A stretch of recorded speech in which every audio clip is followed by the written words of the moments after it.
Hello, I'm Justin from TED Learning and welcome to this podcast on coaching. I'm delighted to be joined by Paul Hargreaves, who's an expert in coaching and has spent much of his career supporting business and individuals on the value of taking a coaching approach.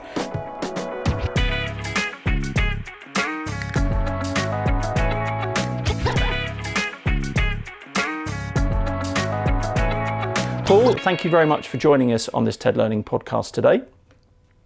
So what is coaching? What do we mean by it when we're talking about it in a work context?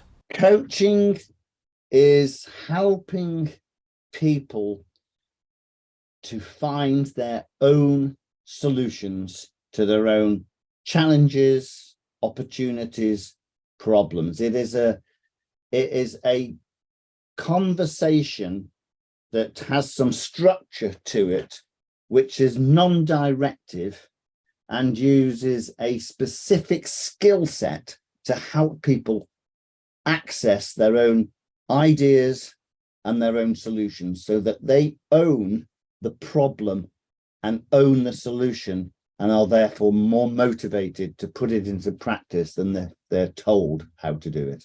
So sounds good, but let's be devil's advocate here. I'm a manager in a business and I want things done quickly. Surely the temptation is to just go into tell.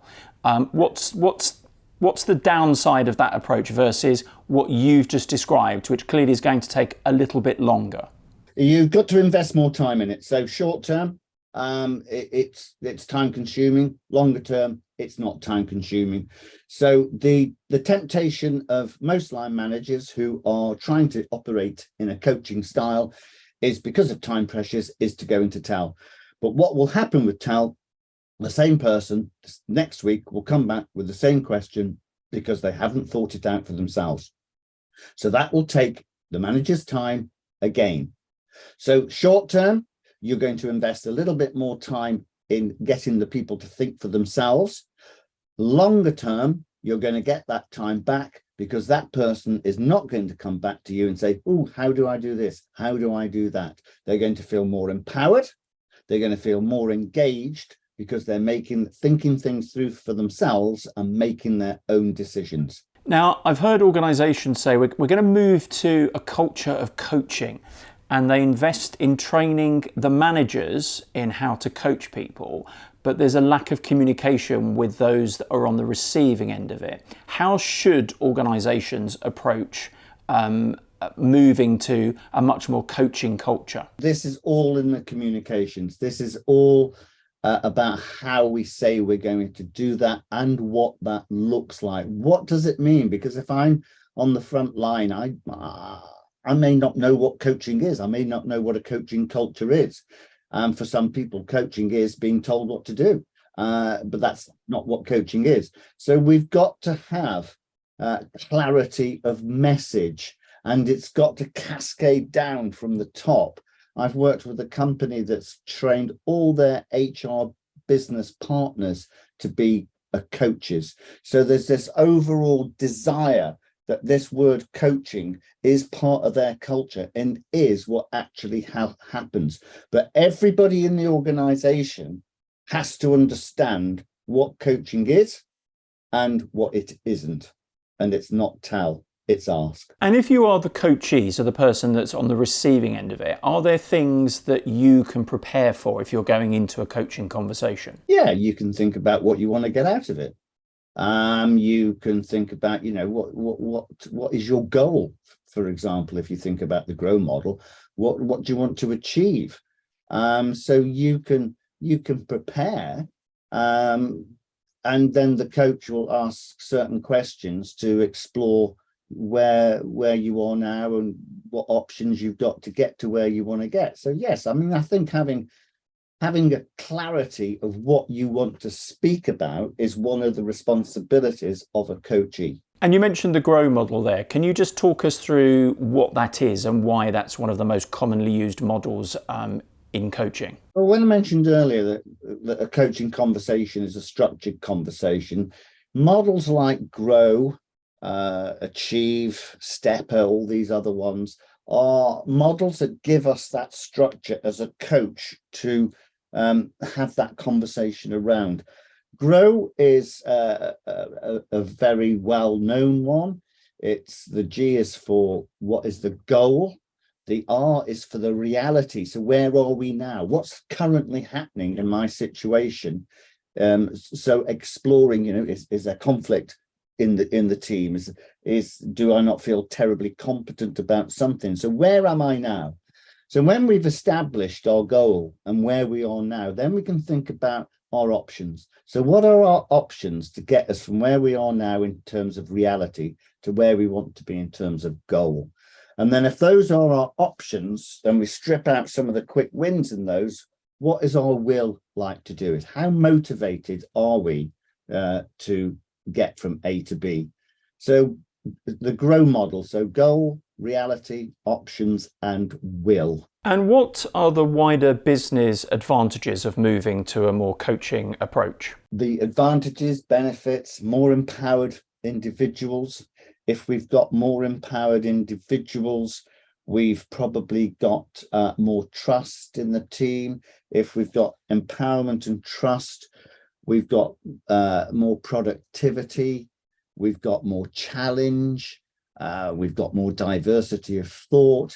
And if we've got all of those things, we've probably got better retention, less sickness, more job satisfaction, better morale, better employee engagement.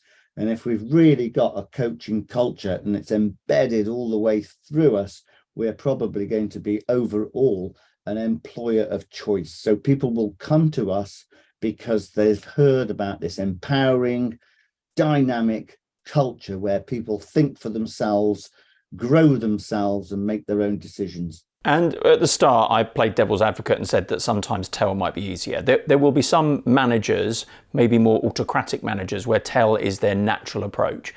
They're listening to this podcast and we're trying to appeal to them to get them to understand the value. What would you say to somebody whose natural approach is, well, I tell people, they get done what I need to get done and the business is successful? There's two points I'd like to explore on that. Sometimes there is a role for tell.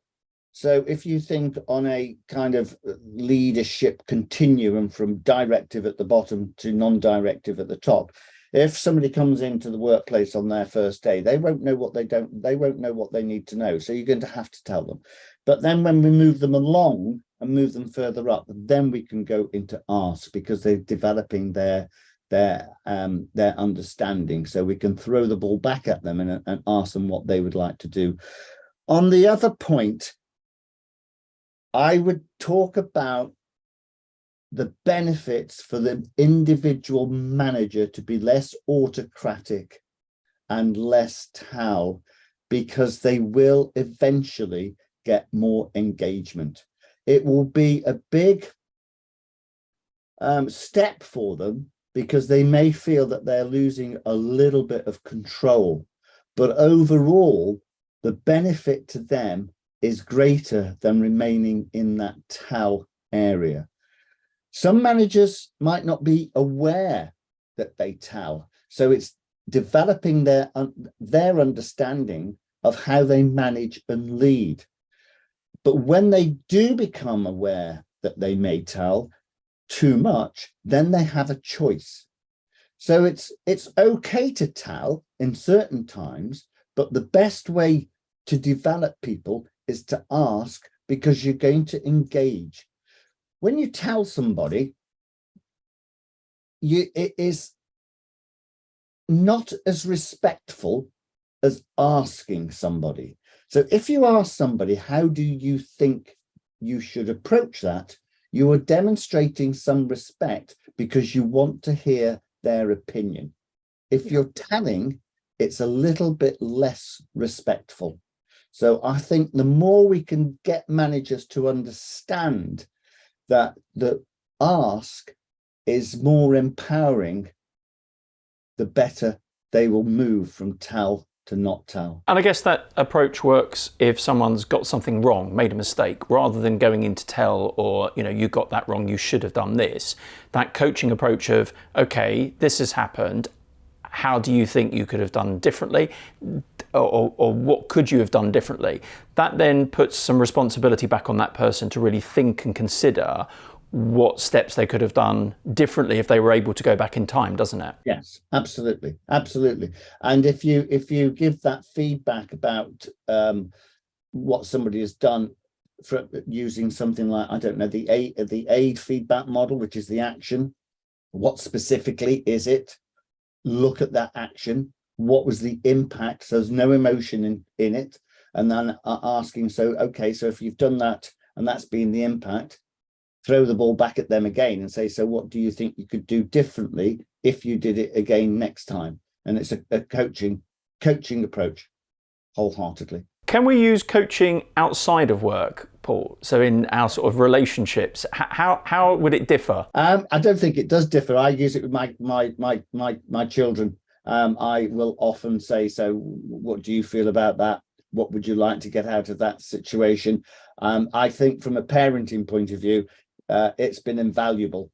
So, and also with a friend, you know, if a friend is got a career problem or wants to move or has got a problem at work, you can sort of explore it using a coaching technique. I mean, my children now get fed up with me because they know what I'm up to.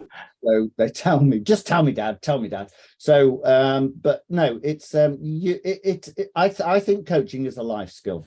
I love it. So just as we end today's podcast, just summarize for us the key skills required to have a successful coaching conversation. Remain absolutely curious, no judgment, no bias about where people is coming from.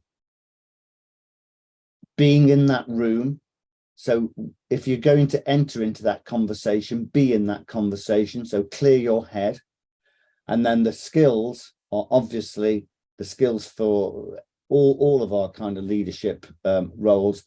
Fantastic questioning, lovely open questions.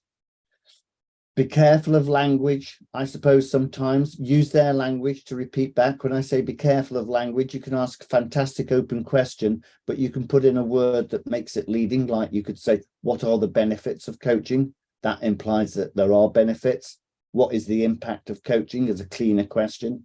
So clean questioning, listening, summarizing back what you see through your eyes in terms of people's body language, summarizing back how people have spoken, their tone, and summarizing back what people have said. But overall, just remain curious. Do not have your own agenda. Go with the coachee's agenda. You might think of one thing, but they might think of another, and you follow their agenda. You're led by the coachee, not by your own thoughts. Paul, thank you very much for some really interesting insights into the value and the positivity of using coaching, both in the workplace and outside of work. It's been a genuine pleasure to speak to you again.